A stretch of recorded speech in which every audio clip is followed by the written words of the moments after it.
Good afternoon. We will get started here soon as to allow others to join us as people log in from all across the country. Thank you for joining us.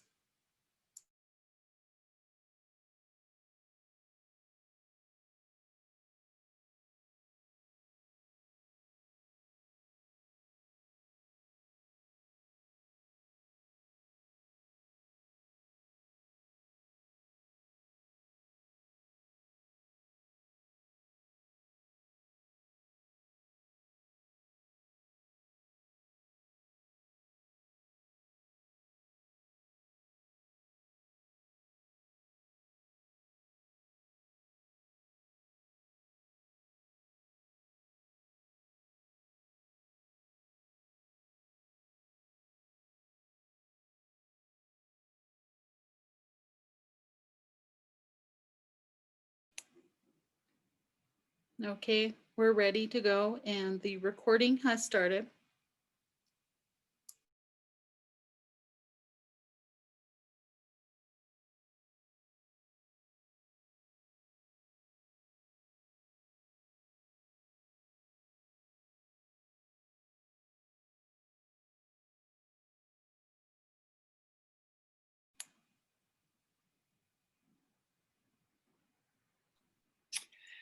Hello, everyone. Welcome to our webinar series with the National Native HIV Network. Today, we're really excited to be able to present to you on effective collaborations for HIV program sustainability. Myself and Savannah Jean and Keiva Cadena will be able to provide you hopefully some helpful information during these times on how to establish collaborations, but also some tips on sustainability for your program planning in your HIV programs as well. So we welcome you, and we will get started with some housekeeping updates, as well as our webinar outline. So we will go ahead and do introductions, as I mentioned, some housekeeping, a brief overview of our National Native HIV Network, and then short presentations by each of us as co-panelists. And then at the end, we will do some facilitated discussion as well as question and answers. And I'm going to turn it over to Savannah.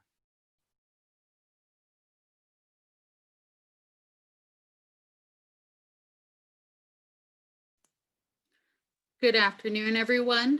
So this session will be recorded and it will be available on the National Native HIV Network Facebook page. So keep an eye out for that in the next couple of weeks. Please share any questions that you might have in the Q&A box. This allows us to make sure we capture all of the questions.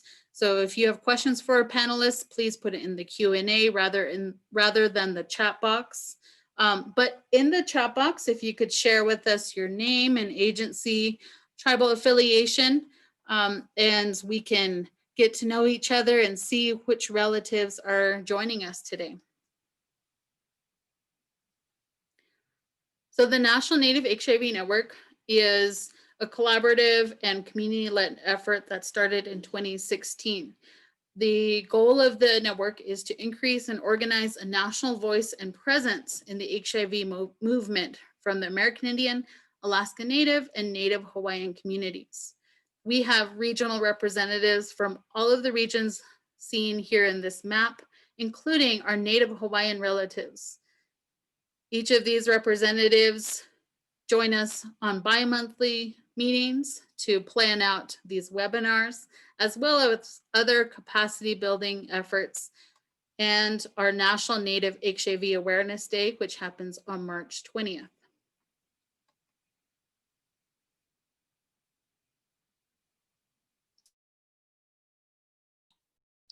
So we're very excited to be able to present to you today on our, on various topics and ideas, as well as some strategies you may be able to do.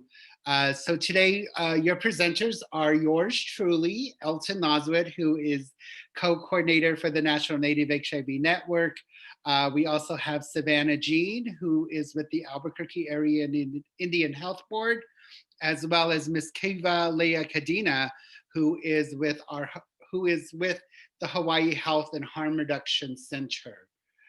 So our first presentation will be done by Keiva, and I will briefly introduce her. Keiva is a native Hawaiian woman of trans experience. She was born and raised in the San Francisco Bay Area and in Honolulu, Hawaii. She was diagnosed with HIV in August of 2014. As the community engagement coordinator at the Hawaii Health and Harm Reduction Center, she plans and facilitates programs and events designed to educate and empower other people living with HIV in Hawaii. Keiva specializes in the HIV testing, counseling, and linkage for newly diagnosed individuals and hosts weekly support groups for the HIV positive community. She is also the Ryan White Consumer Advisory Group Chair for the state of Hawaii. Nationally, she works on various community planning groups. Keiva sits on the Positively Trans National Advisory Board and is a member of the Positive Women's Network and provides consultation and community input to providers and funders across the country. In 2019, she was named one of Pause Magazine's 100 most influential trans people in HIV. So we are very happy that she's able to join us today and look forward to her presentation. Keiva.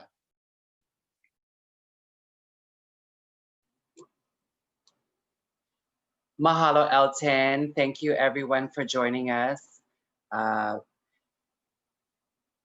This is a presentation about effective collaborations for HIV program sustainability. I'm happy to be here with the National Native HIV Network. And let's begin our presentation. So in this day and age, especially with the political climate that we're in, especially with the coronavirus and all of the other challenges that we're facing nationally, funding is going to start to get very challenging. And so some of the benefits of collaborating with other organizations or other programs within your own organization is it gives you the benefit of broadening your network. You're expanding your spectrum to other areas and umbrellas that possibly we wouldn't have thought to tap into. When we know today that HIV has touched in every demographic and in every social issue, it's easier to look outside of the box to find those different funding opportunities. Another benefit is it increases the productivity of the particular program that you're working in when you're having access to the other perspectives and much more hands-on from a wider broad of staff. It gives you that increased productivity as well as that visibility into areas and into communities that we possibly may have forgot to touch upon. And it also gives us those different perspectives that maybe we hadn't had before, allowing others into our program and into our service plans. So these are some of the benefits that collaborations could have for your programs or your organization.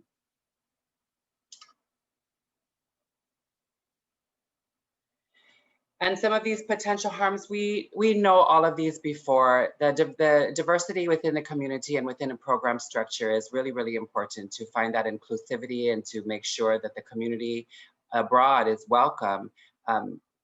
You have to have that diversity and you have to have that different ideas and that cultural sensitivity. And so without that, it lacks that personable touch that a lot of Native networks need. And then we tend to work in silos. We tend to start to forget that there are other programs alike that we could be learning and gaining information from, gaining data and gaining research from. And we don't get that perspective and we don't get the advantage of having other opportunities to collect data and research. And then recreating the wheel is something that is just unnecessary. This work is hard already. Let's find out what those best practices are and let's find out what is working well for other similar communities as yours. And we tend to be able to grow instead of just recreating things over and over again across the country. It decreases that motivation within our own staff. There's a lot of burnout when we're working on our own, when we feel like we're not getting ahead, and so it just raises the bar, and it raises that momentum for your own staff that's working within your programs and your organization.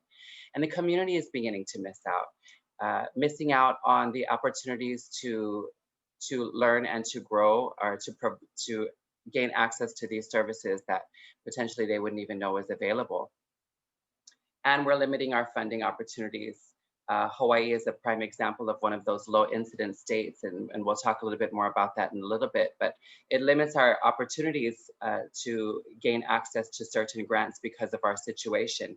By collaborations, we could potentially gain access to different funding that we didn't know we were available for. So talking about Hawaii, give you a brief little outlook on the way that HIV programming and services are available here across our state. We are built up of 8 different islands and four counties. I thought that said countries, and 4 different counties. And within those counties, we all have each county has its own specific HIV services organization. On the island of Maui, you have Maui AIDS Foundation. On the island of Kauai, you have Malamapono Health Services. On the island of Oahu, which is basically our most busiest island and our highest population of HIV participants would be on Oahu, and there is the Hawaii Health and Harm Reduction Center. And on the Big Island of Hawaii, which is our largest island, but very spread out and very rural, we have the Hawaii Island HIV and AIDS Foundation. And because that island is so wide, there is actually 2 locations for HIHAF, which is one on the east side in Hilo and on the west side in Kona. And this is our main providers for HIV services and support services. Next slide, Savannah, thanks. Some other of the organizations, clinics that we collaborate with, we have Mango Medical that's available on Maui and the Big Island. We have Waikiki Health, which is the main provider for direct medical services in Oahu. Also the Clint Spencer Clinic, which is an HIV and AIDS specific clinic. And then we have Gregory House programs on Oahu, which is a housing program that mainly works through Hapua. These 4 organizations work in tandem and in collaboration with the AIDS service organizations across our state. And you can see the importance of working together, because we're such small areas and we're divided by water. It makes it very difficult to access certain services for many of our HIV positive community. Some of our challenges is that, like I said, we are a low incidence state, and so there is less opportunities for funding. We tend to get overlooked. Not only that, the Native Hawaiian community on paper is a low incidence state, but per capita, there you see the challenges within that. So there's less opportunities to have access to some other grants and funding. We do not get CDC direct funding. We don't qualify for grants that we used to sustain our organizations in the past. And so we have to think outside the box of how we're going to gain access to that. Our CDC money comes through the Department of Health, and it's spread out throughout all of the AIDS service organizations in our state. And we have that lack of visibility, as I said, because of a low incidence state. We just don't necessarily have the network. And so we work very hard to build relationships within the Native populations and our Native community, as well as the trans community and the LGBT at large community. We are a very diverse geographical sense. We have a lot of rural and urban living areas. And so that causes challenges in itself to really cater our programming and our services to these certain areas. We really have to kind of look at the individual. And luckily enough, we get to do that because of the smaller population. We get to have more one-on-one hands-on service providing for our patients and our clients. Another one of our challenges is that everybody knows everybody, and a lot of Native populations, this is common. We all know each other and we all know our clients, and some of our clients are family members to our staff. And so it makes things very difficult for combining our programming, because we don't want to lose touch with our target populations. However, we could be working with their mother and their sister or their uncle or their wife, or they wouldn't just want, they may have had a bad experience with a certain program or a certain organization. And so we could possibly lose some of our clients or our patients because of those reasons. It happens often. And then we have a high client turnover because we are an island state. We do have a lot of transplants, and there are a lot of people coming in and out of our state on a regular. So we don't often have clients for a very long time. And so it makes tracking and data collecting very challenging for us.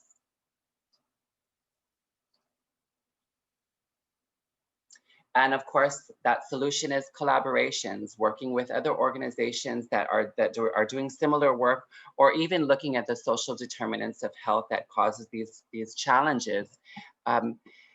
Really helps us to track clients. It helps us to hone in our programming. It helps us to share our best practices and their best practices and what's been working in our state and within our community, what's been the carrot that has brought the community in, and what has been that piece of vinegar that they don't necessarily like.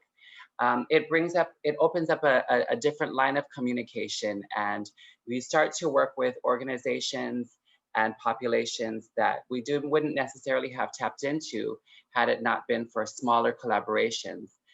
For instance, just for a small example, since the start of the Corona outbreak, and we as an organization were looking for ways to get our participants and our clients access to groceries.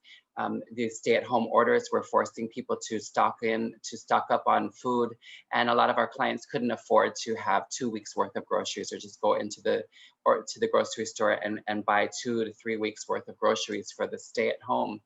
And we were worried about our HIV population going out into the public to get their food. And so our development manager, Andrew Ogata, he worked really, really hard to collaborate with different places to provide food pantries and food banks to the communities. We went into those communities on a regular basis, at least 2 to 3 times a month, and provided groceries to, now, if I'm not mistaken, it's over 2,000 families that we've served since the start of the stay-at-home orders in early March. And because of that, a lot of these participants that have gone to these food banks and these food pantries have gained access to other services and other programs because of us broadening our networks and going into those communities for the sake of food drops. And so these are those open lines of communication within communities that we normally wouldn't have had, and being able to have this type of networking during a pandemic, I mean, that's really overcoming a challenge in and of itself. We're linking our programs because of that type of networking, and we create networks within our clients, bringing them into other programs and bringing them into our own organization as volunteers and as participants. They start to gain their own network within themselves. And many of our clients have movie nights on Tuesdays, and they get together before this stay-at-home order. They were getting together and just providing their own support to each other. And I found that was really, really important to start building up this social network within the HIV population in Hawaii, especially in a state that still has a lot of stigma around HIV. And the last solution is looking outside of it's okay, Savannah, you can change it. It's okay to look outside the realm of traditional HIV programming. At Hawaii Health and Harm Reduction Center, when we started seeing those funding cuts for HIV-specific programming, we really looked outside of the box. We started a smoking cessation program because we realized that a large population of people living with HIV were still smoking cigarettes. And it was a really good way to collaborate funding and to collaborate services in order to still reach out to our HIV networks and to our HIV communities. We started a transgender service program because we recognized that the transgender population, my community, was at highest risk. If you looked within that MSM spectrum, trans people were at highest risk for being diagnosed with HIV. And so this was our way of tapping into, reaching out into this community and also gaining more access and more network opportunities. We started a law enforcement assisted diversion program, which was similar to one that was started up in Seattle just a few years back. And it was, and being able to collaborate with Seattle and again, gain information on their best practices was our ways to grow our own program, but it was also our ways to bring other people living with HIV into our services. They may not have wanted to gain access because of HIV care, but they needed access because of that law enforcement assistant diversion. We started a pre-treatment substance abuse plan. We have collaborated with housing programs. And again, like I spoke of earlier, our food pantry program.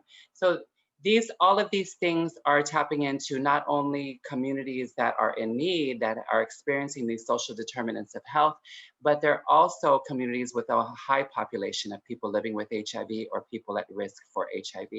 And so these were ways that we were able to kind of continue those services and to perfect our own HIV programming, but really broaden our networks and broaden our realm of outreach.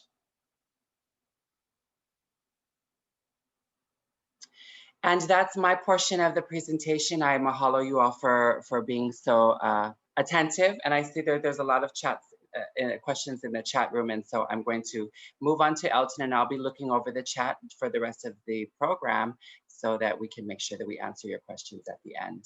Thank you, Savannah and Elton. Thank you, Keiva, for that presentation. I think it was a lot of very helpful information to consider, even though geographically we may be a little different, but I think for Native communities, some of those challenges, some of those solutions, and some of those issues that you did explain also affect some of our tribal communities here on the mainland in terms of our reservation situations, rural and urban issues as well. So I want to say thank you for presenting those for us. And so we'll go ahead and continue with our presentation. Yat Aisha Alton Naswood in Shia, Tohanin Shatabaha Bashashin, Na Cadena Ada Shiche Tetnis that Ni Ada Chanella, Dia Dene and Shla. What I said is, hello, my name is Elton Naswood. I am of the Near to the Water clan board for the Edgewater clan. My maternal grandfather's clan's of the Mexican people, and my paternal grandfather's clan is of the Tango people. This is how I identify as Navajo. So I wanted to introduce myself formally in that way so you all know who I am. As a Navajo gay male two-spirit individual, but also in my role as the co-coordinator for the National Native HIV Network. I've been in the HIV prevention field for over 12, 15 years or so. You know, I was off and on and have been in the public health field for over 10 years as well. So really excited to be able to present you some tips as well as some agencies to be able to collaborate with, primarily here in the United States, as well as internationally. Next slide. So these are some of the Native public health and HIV agencies and organizations that I will discuss fairly briefly. The Indian Health Services, Tribal Epidemiology Centers, Area Indian Health Boards, which Savannah will go more into as she works with one of those health boards, and also talk about some Native national organizations, including the National Indian Health Board, the National Council of Urban Indian Health, and then also discuss community planning groups, also known as CPGs, at a state, county, and city level. And then also discuss the International Indigenous HIV, the National Indigenous Working Group on HIV and AIDS, better known as IGWA. Next slide. So these are just some tips for us as individuals who work at Native agencies, but also our non-Native relatives who work with non-Native agencies as well. So it's important to build trust and establish rapport with tribal leaders and elders who are primarily gatekeepers for the health issues in our communities. It's really critical to be able to identify these individuals if and when you're working within not only your own tribes or your own geographical reservations, but also for those who are looking to work with Native communities as well.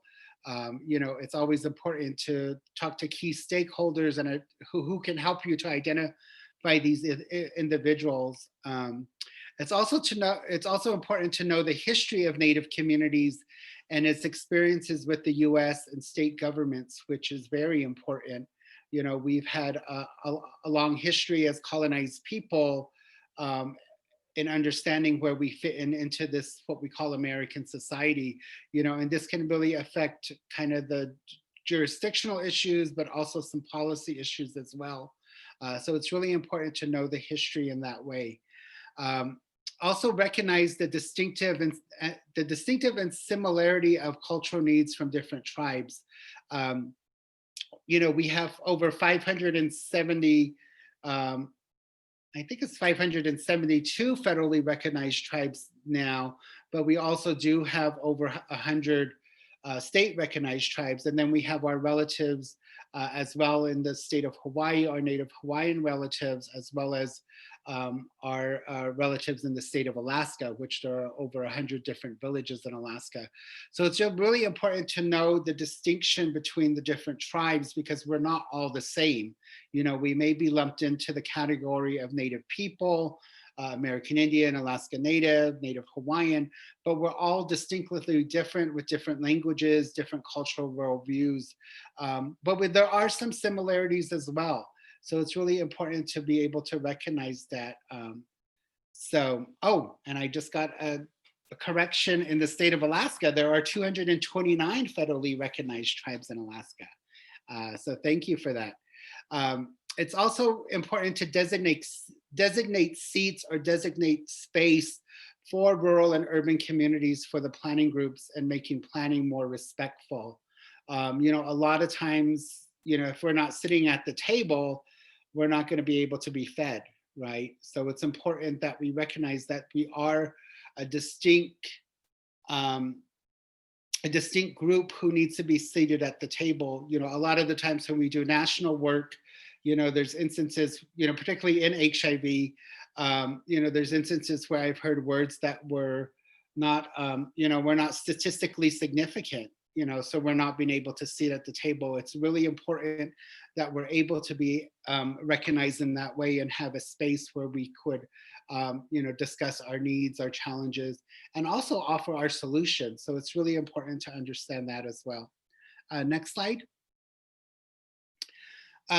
It's important for agencies, Native and non-Native, to possibly convene meetings with the Indian Health Services and other health programs and tribal officials, just to see how we can work more closely together, to have that communication, to have that outreach, I think is really important, particularly in the work that we're doing around HIV and how some of the services can complement some general health services that are being offered by Indian Health Services, as well as some of the other health programs as well. So it's really important to be able to outreach and then possibly follow up with convening meetings and, having those discussions in those areas of concerns as well. It's important to advocate for the ways agencies are funding. Resources are limited, as Keiva mentioned, and the existing resources oftentimes are not holistic, but rather categorical. In a Native framework, when we look about holistic wellness or holistic services that we're doing, it's not very, it complements the understanding of the physical nature, particularly of HIV, but also we need to be able to look at the emotional, the mental, as well as the spiritual health of individuals. So oftentimes when we're looking at funding, it's very distinctive, just testing and counseling, right? That's the new wave of the funding stream these days. But, you know, yes, it's about testing and counseling, but there are other needs that need to be met for our Native people. So it's really important to look at looking at those funding streams, but also propose, you know, the holistic approach as well. It's also important to strengthen infrastructure in local tribal agencies through capacity building that is culturally appropriate, encompasses a spiritual as well as a cultural framework for the work that we do. You know, this has been a challenge, you know, in the last couple of years, you know, particularly around capacity building, because there isn't no specific agency that provides that for the American Indian, Alaska Native, and Native Hawaiian communities. So it's really important that we strengthen it and also build collaboration to those agencies that do have you know, the resources to provide capacity building, and also offer your own services so that it could also be made culturally appropriate. So making those linkages are really important as well. Next slide. So Indian Health Services, for those of you that don't know of, which I'm hoping a majority of you do, is a federal government agency that provides health care and health resources to federally recognized tribes here in the United States, and primarily on the mainland and in Alaska. And their mission is to raise the physical, mental, and social and spiritual health of American Indians, Alaska Natives to the highest level. We're very fortunate enough to have this federal agency provide a majority of our healthcare through federal contracts and federal funding, but also we're fortunate enough to have specifically a national HIV and HCV program, which is headed right now by Mr. Rick Haverkate. He is an office of one for the whole nation, so you know it becomes very challenging, but he's primarily in the last few years really done a great job to raise the visibility of the program, as well as the health issues with Indian Health Services. This specific program at IHS serves as a national comprehensive resource and aims to include all service delivery system, both internally and externally, for the Indian Health Services, tribal and urban facilities. Their program goals include input from community members, organization, people living with HIV and AIDS, as well as providers, federal agencies, healthcare workers, and tribal and urban representation. So Rick has really kind of shaped this program to be more responsive to our communities and to the needs of our communities, primarily around HIV as well as hepatitis C. And then also around you know, around some of that input and those issues, there is a Two-Spirit LGBTQ+ work group that was established within this federal agency in 2010, but it's really expanded and meets more frequently within the last 2 to 3 years to get input, you know, and to get, you know, and to create curriculum as well as trainings for our physicians that work in Indian Health Services clinics. And I really see it had an impact, particularly this group have an impact on issues such as transgender health. You know, there is a curriculum being developed for clinicians to be more aware, but more understanding of trans individuals and the healthcare needs. So I've really seen this group really expand and be inclusive of such issues, and you know, providing information on that as well. Indian Health Services generally as well provide HIV medication through the federal formulary. Most recently, PrEP medication are also offered at Indian Health Service pharmacies as well.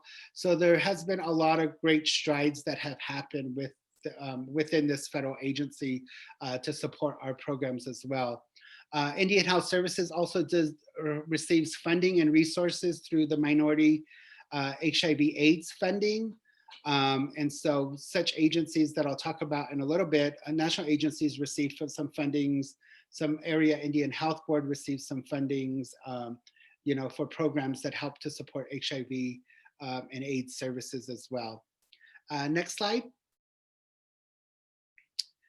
So this is just the map of the regional areas of Indian Health Services and kind of how they as a federal agency have laid out how their jurisdictions look like.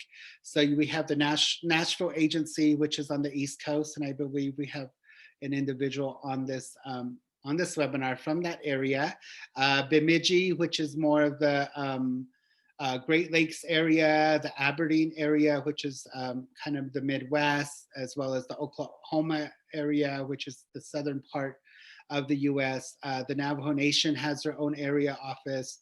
The Phoenix area office deals with more of the Southwest states. California has their own area office, as well as Portland in the Northwest. And obviously Alaska serves as a region as well. Next slide. Tribal epidemiology centers, better known as TECs, work with epidemiology, work with data.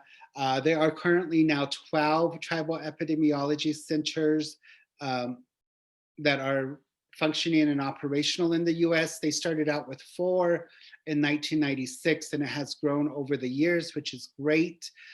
They get their funding from the Indian Healthcare Improvement Act through the federal government, as well as through, and then that's funneled through the Indian Health Services as a cooperative agreement.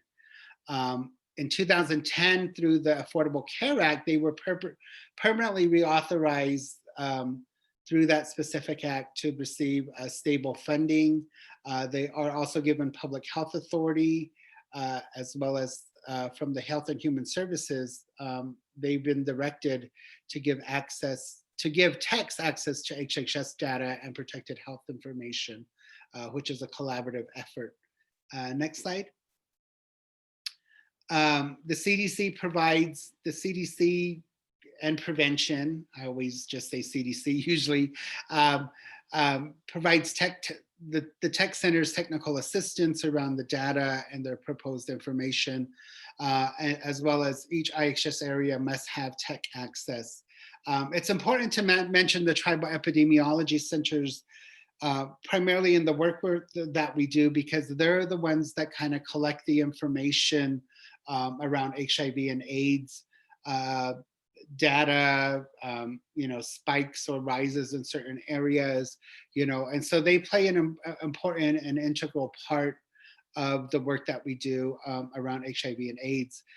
There are 7 core functions that they serve, which is to collect data, as I mentioned, to evaluate data and programs, to identify health priorities within ITUs, which is IHS, tribal and urban clinics.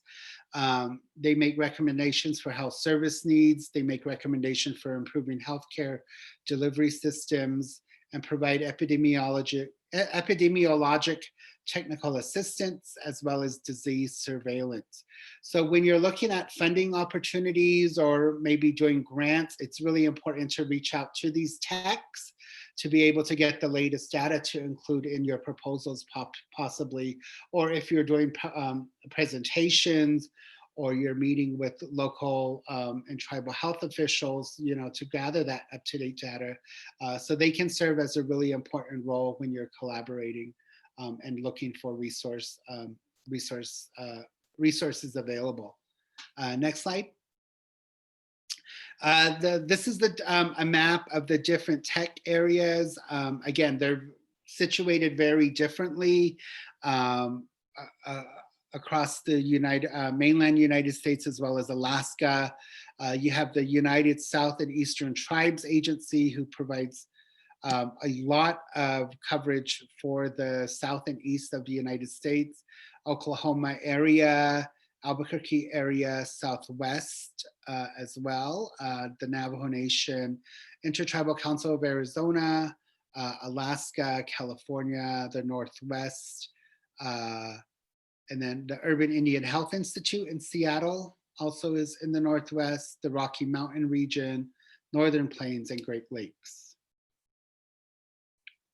Next slide. Urban Indian Health Centers. So there are 41 programs throughout the United States that are considered urban Indian health clinics. A majority of these health clinics are prevention programming, but also some of those clinics do offer in-house medical services.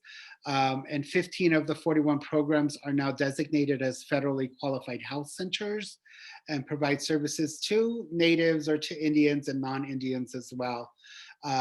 These health centers were established in Congress in 1996 through federal law.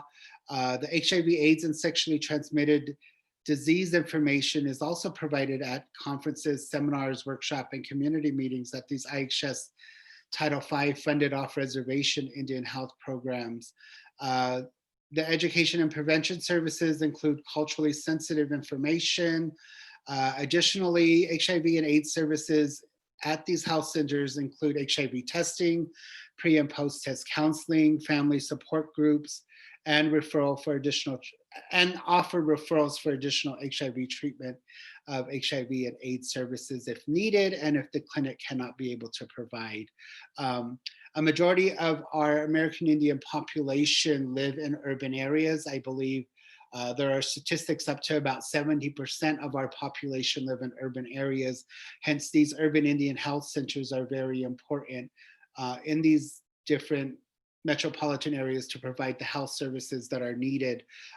When I worked in Los Angeles in HIV prevention, we made significant collaborations with the Urban Indian Health Center there. So, if we weren't able to offer additional medical care, we could refer them to, in Los Angeles was the UAII, United American Indian Involvement Clinic. And so they were able to provide those resources, medical services and resources there if we weren't able to do that. So we have a number of those places throughout the country. Next slide. Oh, and as I mentioned, we have a number of those clinics throughout the country. So this is just the map that gives you kind of a visual of where these clinics are located. Obviously, in the East Coast, Baltimore, Boston, Detroit, Milwaukee, Chicago, Minneapolis, numerous on the West Coast as well as the Southwest, and then here in Denver, where I am. If you have clients that are in urban areas, it's also good to know where these urban clinics are. As I mentioned, when I was in Los Angeles, I would have clients that would go back to the reservation and or to other cities for whatever needs, they had. Our population is very transient. So what I was able to do was to be able to make connections with some of these urban clinics to inform them that I do have clients in the area, and hopefully they'll be able to provide those services if needed, if they were in these different metropolitan areas as well. Next slide. Community planning groups in state, county, and city. Community planning groups were funded by the CDC a number of years ago as a way to get input from populations that were affected by HIV and AIDS. Since then, community planning groups don't receive federal funding per se, but they've kind of changed in the way their structure is now. There are a number of states as well as counties and cities that still have these operational community planning groups. They served a great purpose, and they continue to serve a great purpose to be able to reach out to those populations that are being served, intervention priorities, as well as establishing collaborations with funded governmental entities. HIV planning is a critical process by which health departments work in partnership with community and key stakeholders to enhance access to HIV prevention care and treatment services for the higher risk population. There has been many challenges to include American Indian Alaska populations to be represented in these CPGs. And there are currently certain jurisdictions that have active CPGs that do have American Indian Alaska Native representation as well. Examples being in New York State, they have the New York State Interagency Task Force on HIV, and I know they've reached out to the American Indian Community House, who has been represented on that state community planning group. The Baltimore City HIV Planning Group and Commission has designated a seat for American Indian, and our colleague Carrie Lassard from the Native American Lifelines Urban Clinic in Baltimore does sit on that city planning group, which is great. Next slide. The New Mexico's HIV Community Planning and Action Group, and they've changed their name to be more inclusive, has been one that I'm fairly more familiar with in the work that they do. They've expanded its mission in 2015. They've worked to provide the first integrated plan for HIV prevention and care, and provided a plan from 2017 to 2021. They also have a specific group that was known as Region 7, which was specifically for American Indian, Alaska Native community membership, which has recently changed to be called now the Southwest Indigenous Initiative, that is primarily working with American Indians and Alaska Natives within that state, which I think is a great feat that the state supports that, as well as the advocacy of those American Indians working within the state to, request their own group and region. The California Planning Group also is another example of a statewide group that is through their Office of AIDS program. They are committed to working openly in a group to make decisions, and it's guided by the principles of equity, fairness, and respectful engagement. There really has been a push to be inclusive of Indigenous populations within the statewide planning group for California. And currently, or maybe formally, I'm not exactly sure, but our Indigenous relative and auntie, Carolyn Ku'uli'i, sits on that planning group, which is a really great, great that she's able to do that and be representative on that statewide planning group. It's really important that, and I'm reading from the chat, that we encourage all to nurture their relationships with their state health department and CPGs. So thank you for mentioning that, Joe. Next slide. So as mentioned, these are the two national Native HIV, national Native health agencies, the National Indian Health Board, which is located in Washington, DC. They are a united voice for federally recognized American Indian Alaska Native tribes. They do a lot of policy work. They work with tribal governments and those that operate their own healthcare delivery systems as well. So other than Indian Health Services, we do have tribes that have what we call 638 tribal health organizations, which means the tribes own their own healthcare facilities. And then, they provide some funding opportunities, some capacity building opportunities. As mentioned before, they do receive some funding from Indian Health Services through the National Minority HIV AIDS funding. The National Council on Urban Indian Health is similar to the National Indian Health Board, but the council does work primarily with urban Indian clinics and programming.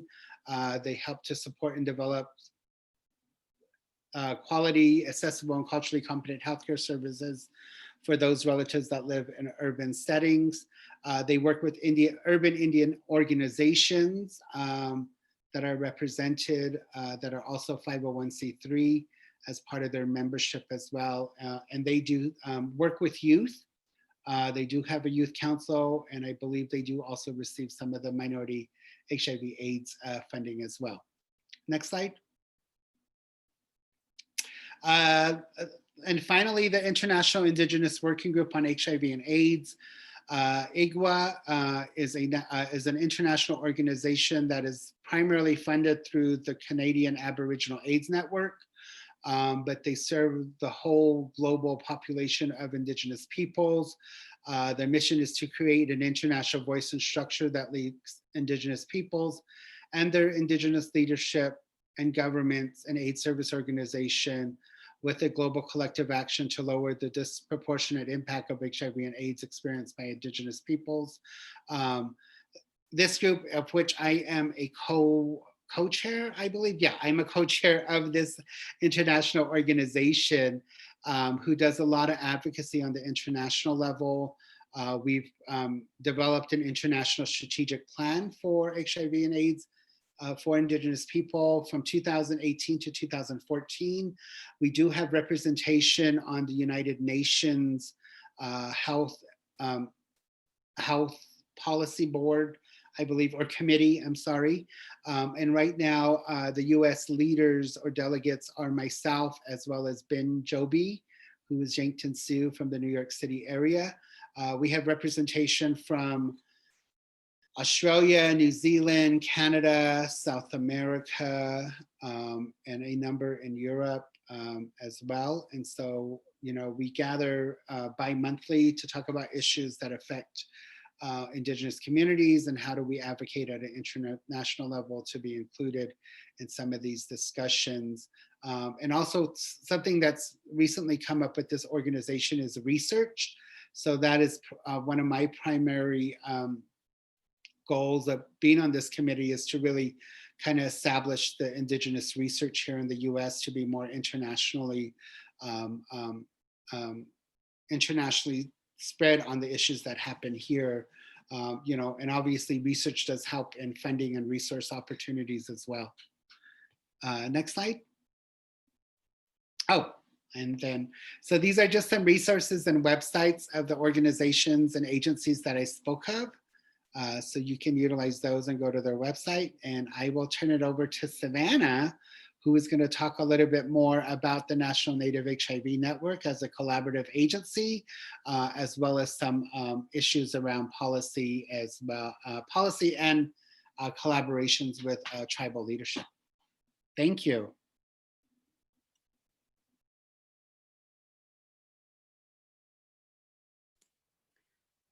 Yate, she Savannah Genian is here. Kotani Nashlo, Hanso Bashis Katnasani Dashache, Dog, Lizatlana Dashnala. I say, not Dantly Lidanasha. Good afternoon, everyone. My name is Savannah Jean, and I am Big Water, born for the yucca fruit strung out in a lying plan.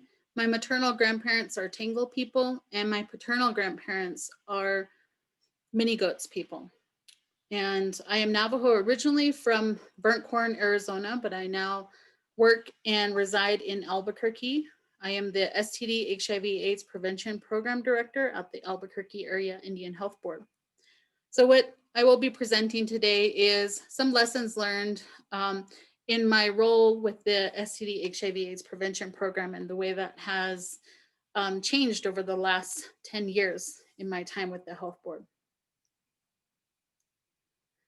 So we'll be first talking about some of the collaborative work groups that we have had the privilege of working with and collaborating with. The first is the National Native HIV Network. As I mentioned in the introduction, this was a collaborative grassroots-led effort that started in 2016, and it was a community-led response to really increase and organize a national voice and presence in the HIV movement for our American Indian, Alaska Native, and also our Native Hawaiian relatives. When we first started these conversations in 2016, we really looked to see, what could a national Native HIV network achieve? What are some of the things that we need to put into place to get this off the ground? And we use participatory methods where we got input from individuals during large national convenings. And this was all in-kind and volunteer efforts through individuals from across the country. This work took place during the United States Conference on AIDS for several years, and also the Circle of Harmony HIV/AIDS Wellness Conference that our health board organizes and coordinates. During these convenings, we would ask for the group to help us build this effort. In one of our very first collaborative participatory meetings, we talked about, what are some of the key actions that we need and what would it take to ensure a successful implementation of the National Native HIV Network. We talked about sharing our journey and gathering this story that we have. What is the history of HIV work within our American Indian communities? And then creating our circle. So building this structure that we now have, where we have all of these regions listed here in this map, and the representatives that are representing each of those regions. And we see a picture here from one of our very first official network representative meetings in Alaska that happened right before the pandemic hit. And we were able to join our Alaska Native relatives with our hosts from the Alaska Native Tribal Health Consortium in February 2020. We also talked about nurturing that circle and looking at leadership development. How do we continue to that this work is passed down to the next generation and that we build those leaders within our communities? And this goes back to some of our values that we have about fostering kinship, honoring the story and traditions that are already present within our communities. And then finally, looking at what strategies we can, what funding sources we could look into to fund our efforts and to create that sustainability that we need. And one of the first funding sources we received was from the Secretary's Minority AIDS Initiative Fund through the Office of Minority Health Resource Center. That really helped us build our initial work. And now we have the funding and support from the Minority HIV AIDS Fund from HHS through the Indian Health Service. So through these efforts, we have been able to host these bi-monthly meetings with our representatives. And during this time, we share updates. We also provide input on the webinars that we've been hosting for the last few months and that we will be hosting in the coming months. And then also looking at planning our awareness days. So we have World AIDS Day coming up. We also have the National Native HIV AIDS Awareness Day, which happens March 20th. And that was created by a collaborative effort as well back in the early 2000s. So the National Native HIV Network will be helping to build that and raise awareness and continue that effort that was created. One of the other groups that we have also participated in is the New Mexico Community Planning and Action Group Southwest Indigenous Initiative that Elton mentioned earlier. This group, again, started as Region 7. In New Mexico, each of the regions had advisory work groups that were set by geography. So there was a Northwest region, a Metro Bernalillo County region, and we were the only community planning action group that had a region set for the American Indian Alaska Native community. And so this group started to come together to plan our local National Native HIV Awareness Days. And the group is made up of several organizations, including First Nations Community Health Source, Planned Parenthood, also the Empower, the Truman Health Center, and also the Albuquerque Area Indian Health Board. And some of the key practices that we started to implement is being intersectional. And Keiva mentioned this in her presentation about how, everything is related. So HIV being related to general sexual health education, also to education around reproductive rights, and then looking at our unsheltered relatives. We've often worked with our Albuquerque Healthcare for the Homeless. So making sure that there is no bubble that we create within, this is just my small bubble of HIV education. And then also honoring the community values. One of our co-chairs now is my little sister. And so honoring those kinship values, those relationships that we have with one another, and building that into the work, because really the reason why we are all in this work is through those collaborative kinship and relationship values that we have, that care and love and compassion that we have for our communities. And then developing partnerships that are outside of colonial restrictions. And when we talk about that, we mean those restrictions that are set aside that say you can only work within the state of New Mexico, you can only work with this specific population. We really feel like collaborations help to decolonize our efforts, because, you know, prior to colonization, this was not New Mexico. This was the ancestral homelands of the Pueblo, Apache, Ute, Navajo peoples. So really looking at it from that standpoint that, you know, our communities worked together, they traded together, and they created communities together. And this really helps us to share resources. So one organization may be limited in being able to provide food during gatherings. We know that food is an essential component of creating community. And so, you know, one organization may be able to purchase the food. An organization may be able to sponsor funding for travel for speakers. So that's really where we grew strength, and we were able to plan our National Native HIV Awareness Days. In addition to that, working with some of our communities to build capacity and sharing those resources that are available from our partner organizations. And I think one of the other things is the community we really see comes through. Prior to some of the funding that we received from the program is we were able to get support from the community members. They donated to our community feed, and they provided us the ability to feed our community. So, and these efforts were really started by Curtis Billy from the time was at NMpower, and, you know, the collaborations that he started with First Nations and the Health Board, who at the time our director was Ann White for this program, and also Maddie Jim from the First Nations Community Health Source.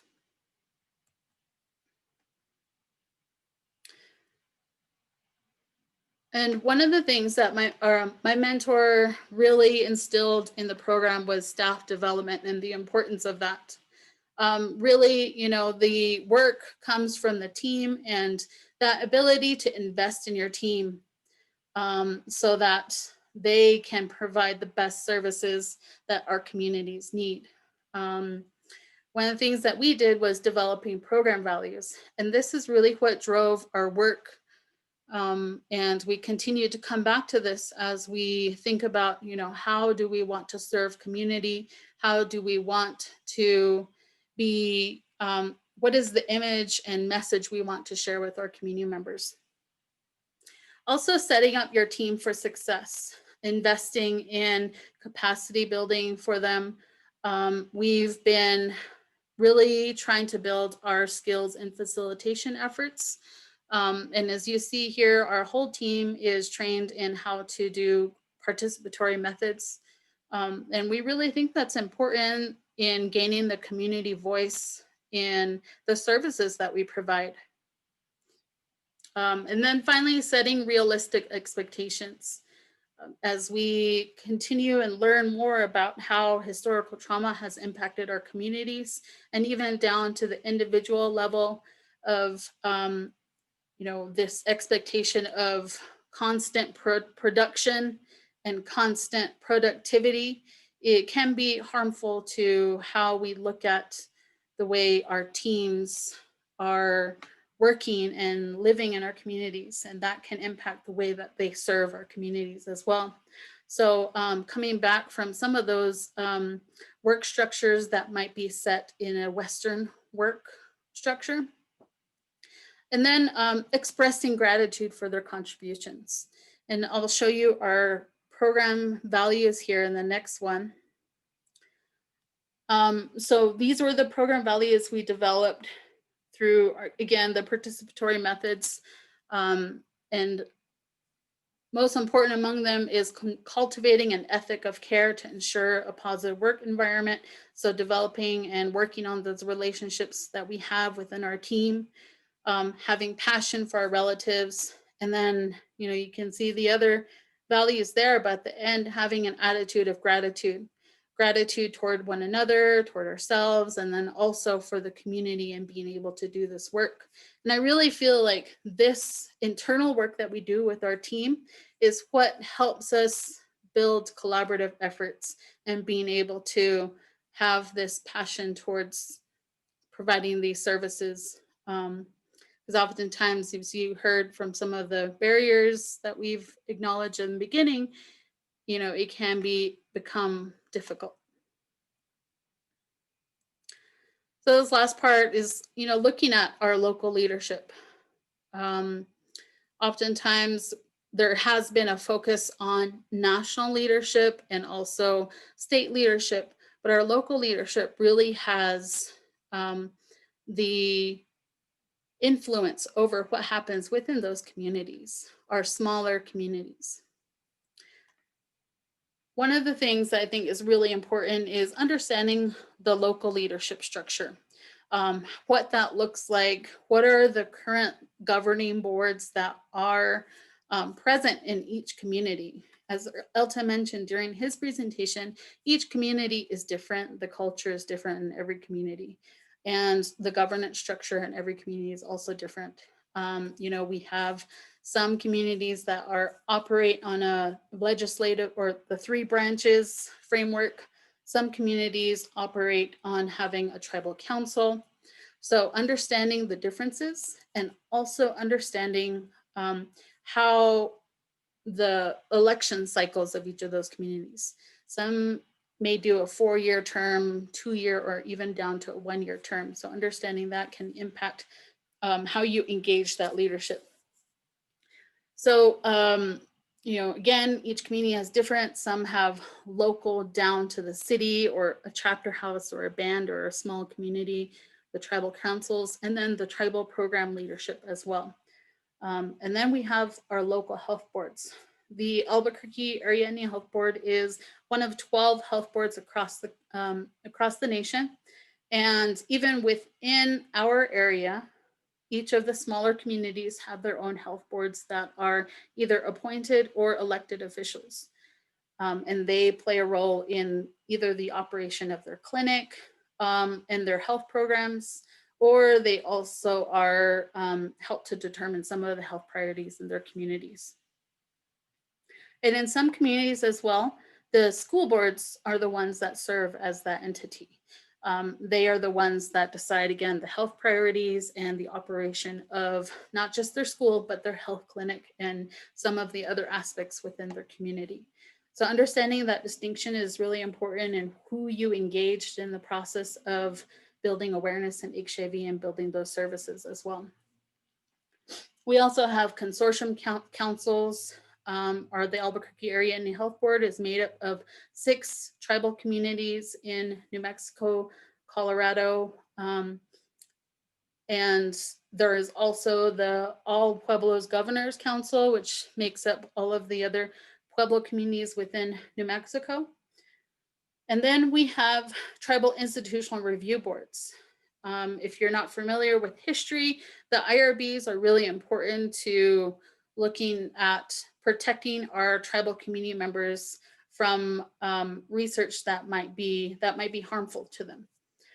If you're not familiar with the case from ASU, where they were engaging in unethical research, and other communities that were non-native who came in and did unethical research with our communities. These review boards are often tribally appointed, and they also review any type of research. And if you ever have a question about whether or not something is research, then it's always good to just reach out to them and develop that relationship, and also ask the question of whether or not this is something that needs to be reviewed by the IRB.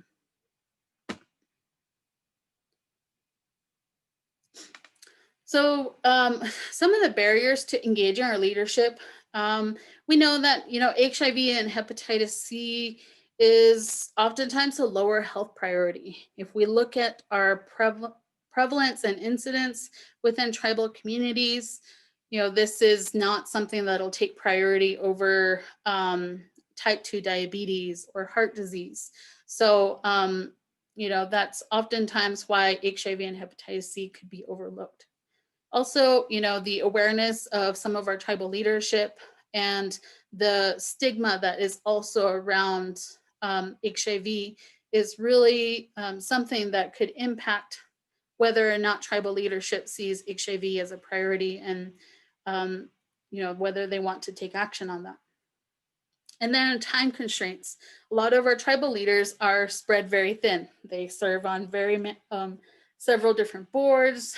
They often have obligations to travel quite a bit. So there are definitely time constraints and that we need to understand in this as we collaborate with our tribal leadership. And then access to resources due to, socioeconomic factors and geography.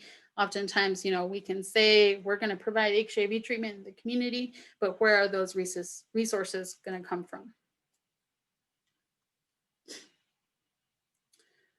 So as we think about engaging tribal leadership, we want to develop our pitch or this elevator speech. And because of the time constraints and how busy our tribal leadership can be, I think it's really important for us to provide concise but also comprehensive information. Oftentimes when we prepare to meet with our boards, we have a presentation developed, but also supporting documents that can be attached to that. And then utilizing local data, and you could engage with your local tribal epidemiology center to help get assistance in retrieving that data and also thinking about how you're going to present that data. One tip that we received from the University of New Mexico Center for Native American Health was looking at considering the healthcare costs. Oftentimes there are priorities that are overlooked because they haven't considered what the cost could be for providing the testing, the treatment, and other decisions that need to be made. So, incorporating that and looking at how that can be accessed. And then identifying a gatekeeper. I know with tribal communities, we can, there are individuals in our communities who are really aware of all of the different programs that are available, the processes and protocols. And I think it can be helpful to identify a gatekeeper to assist you in any efforts to engage tribal leadership. And then utilizing any resources. The National Native HIV Awareness Day website, nhed.org, which will be going through a remodel pretty soon, has resources such as a resolution template for declaring National Native HIV Aids Awareness Days on March 20th. So there are some templates on that page. Also looking again into your tribal epicenters, engaging the National Native HIV Network, and also your local health boards.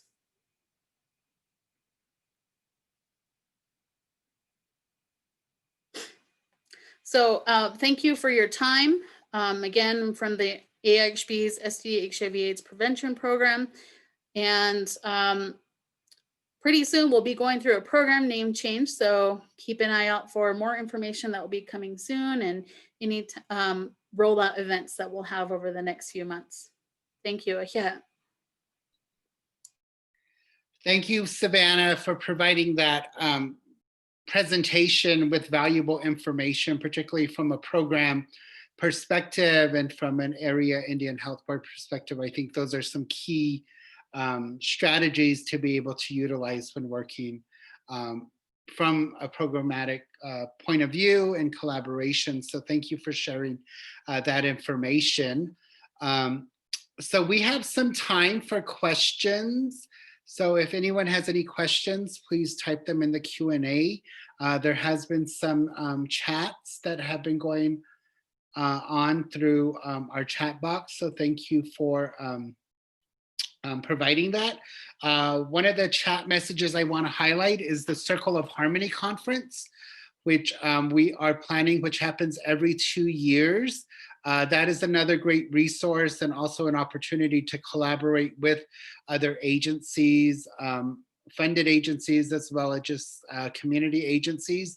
It's grown over a number of years, and it was held in person in the Albuquerque, New Mexico area. So we are up and planning for 2021's conference, but we'll see how that may be presented in the next year. I believe we're looking at August 2021 for that conference. It may be a hybrid conference depending on the situation with the coronavirus. It may be virtual, and hopefully it may be in person as well. So we will keep you updated about that conference, which is one of the only conferences that is specifically geared towards HIV and AIDS for the Native communities in the country. So please be aware of that. We do also have an American Indian Alaska Native Community Advisory Panel, as well as a Native Hawaiian Pacific Islander Community Advisory Panel with the National Minority AIDS Council. And we meet annually during an institute during the United States Conference on HIV and AIDS, as it's now called. So we will be doing that later this month. So please visit nmac.org for the agenda for those institutes if you're willing to participate or already participating in the conference. So I just wanted to mention those as well. Hopefully this information was very helpful to everyone, kind of giving a broader understanding as we started this presentation of some of the challenges and solutions from our relatives in Hawaii and how they navigate through that process, and gave some really key information on how to collaborate with different agencies within your own jurisdictions, and for Hawaii with the different islands that they have there. I always find it impressive that our Native Hawaiian relatives collaborate kind of fairly effective, knowing the challenges that they go through, but they have a very great network in that way. And then just the presentation that I gave of all the different agencies you can collaborate with as well. And then more specifically, finishing with Savannah's presentation from a program perspective. There is one question that we have here, and it is for Savannah. Could you talk about tribal acceptance of syringe access to combat HIV in New Mexico, also its interaction with opioid overdose? So thank you for that question. I think some of our partners from the First Nations Community Health Source have really done a great job about doing some syringe exchange.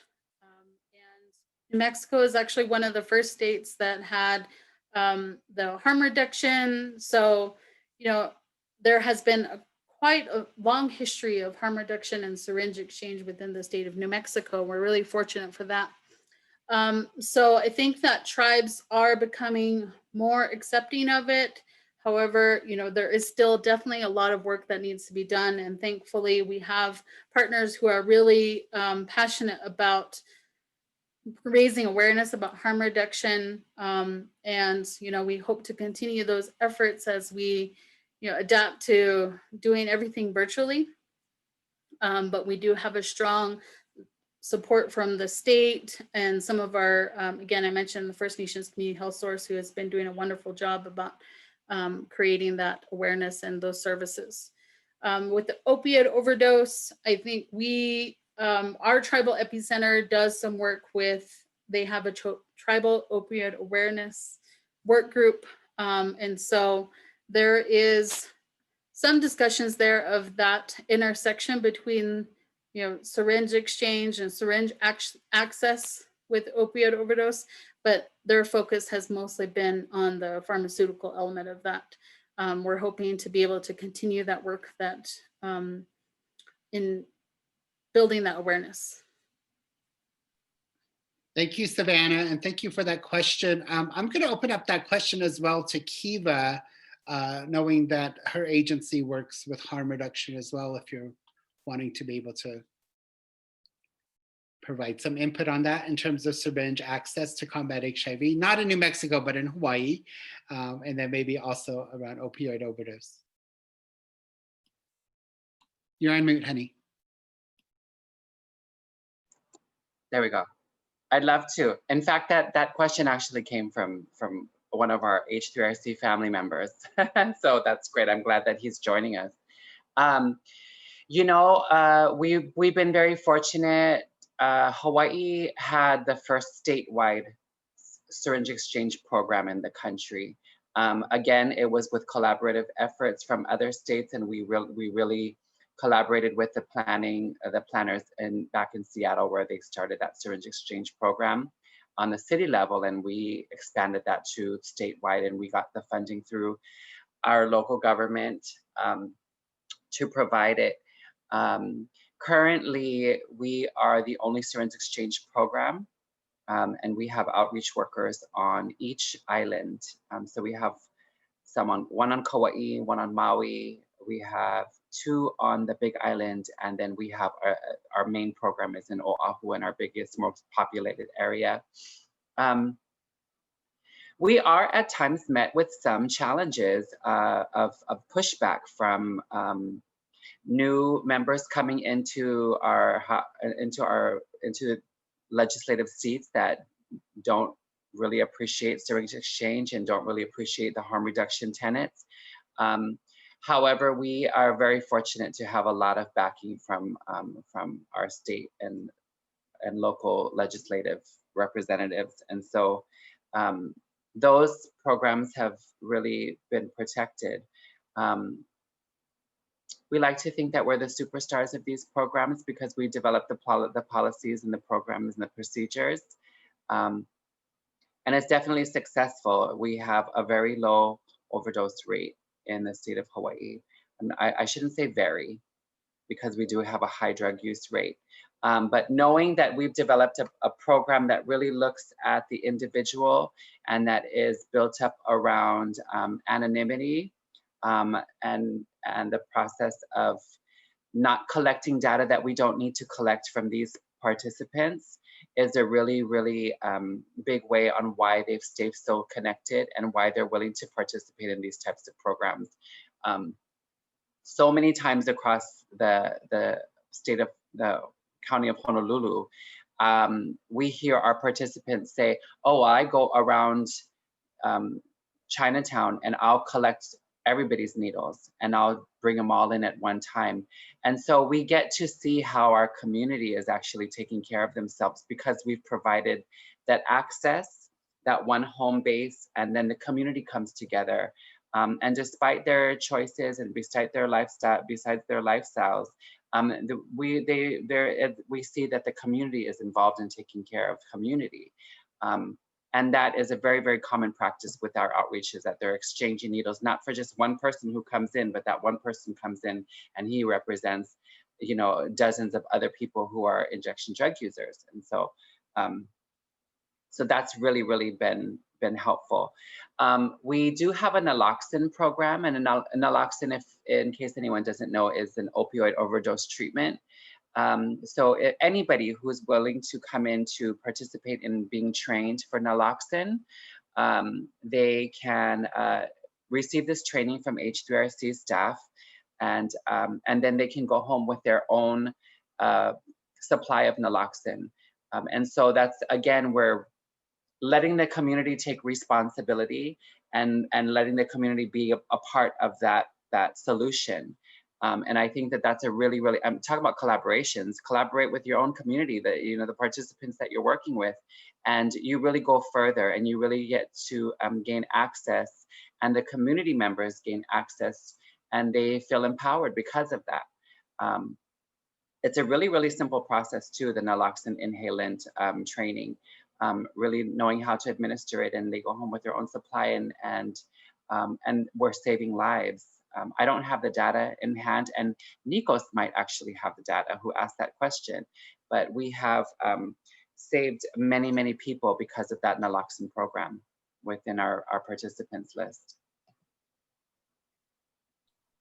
And thank you for that, Keiva, and thank you for that question. In terms of Nikos, he just commented, I remember when Hawaii and New Mexico were the only minority majority states in the nation glad that we both have had political leadership over time that embraces public health approaches to epidemiological problems among vulnerable populations. So thank you for sharing that. And thank you for both for sharing that information regarding syringe access as well as opioid overdose resources as well. And it's important to talk about those issues because they also are collaborative approaches of working with different programs together to, help our communities. So it's oftentimes important to look at those auxiliary, if you will, or complementary programs that can support the work that we're doing. So thank you for sharing. We are almost at time. I don't see any more questions being posed, but I want to also let everyone know that we will continue to have our monthly webinar series into the next year. We're very excited to receive some resources as well to be able to do that. And we are talking with our National Native HIV Network membership on topics to be presented. If anyone has any ideas on topics or presenters, feel free to contact myself or Savannah as well.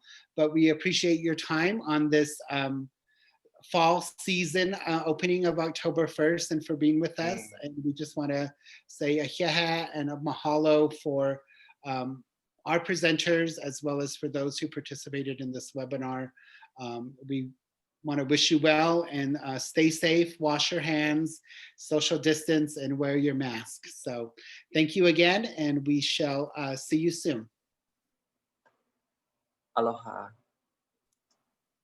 Thank you. Yeah.